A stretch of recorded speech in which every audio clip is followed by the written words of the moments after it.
जय Malhar news चॅनलच्या सर्व प्रेक्षकांना सपना चौधरीचा नमस्कार। नंदुरबार जिल्ह्यातील नवापूर तालुक्यातील खंडबारा गावात अतिवृष्टी आनंदनगर येथे गटारीचे पाणी घरात शिरले। सांडपाणी व्यवस्थापनचे 13 नागरिक त्रस्त। कित्येक वर्षापासून पाठपुरावा केल्यानंतरही ग्रामपंचायतचे दुर्लक्ष। खंडबारा गावात रात्रभर पावसाचा हाहाकार। पूर्ण खंडबारा गावाचे गटारीचे पाणी शिरले। आनंदनगर येथील घरांमध्ये नागरिकांनी जायचे तरी कुठे, असा ग्रामस्थांना प्रश्न पडला आहे। आनंदनगर खंडबारा येथील नागरिकांना पावसामुळे रात्रभर जागरण करावे लागले आहे। नवापूर खंडबारा प्रतिनिधीसह सपना चौधरी, जय मल्हार न्यूज, नंदुरबार।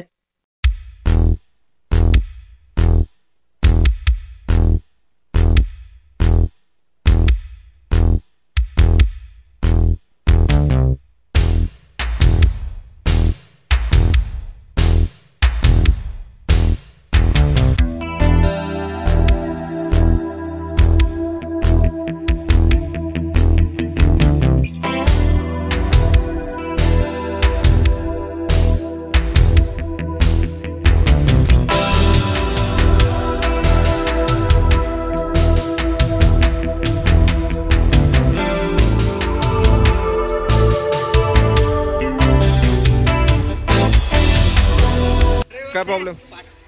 पाणी सर्व गावाचं येतं, इकडून खंडबाऱ्याचं ते पाणी इकडून निघत नाही आणि ते बाथरूमात ते पाणी येतं आणि आतमध्ये येतं आणि गटाऱ्या कोरलेल्याच नाही आहे। त्याच्यामुळे ते पाणी सगळं साचून राहिलं आहे आणि लोकांच्या घरात मधून पाणी निघतं।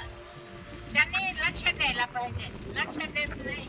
थोडंफार करून द्यायला पाहिजे ना ग्रामपंचायतवाल्यांनी, तर येतच नाही ते। मग ते पाणी जाणारच आहे ना। बघायला सुद्धा येत नाही का? बघायलाही आले नाही ते।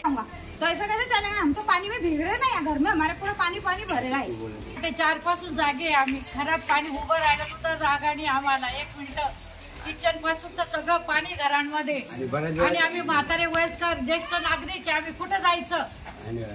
ग्रामपंचायत किती तक्रार करावी? हो, बराच वेळा 4 साल से हम ग्रामपंचायत में तक्रार कर के थक गए, तब आज पोजीशन पे आ गए हम। कोणी लक्ष द्यायला तयार नाही आणि भेटत पण नाही ग्रामपंचायतीमध्ये कुणी आम्हाला गेलो तर।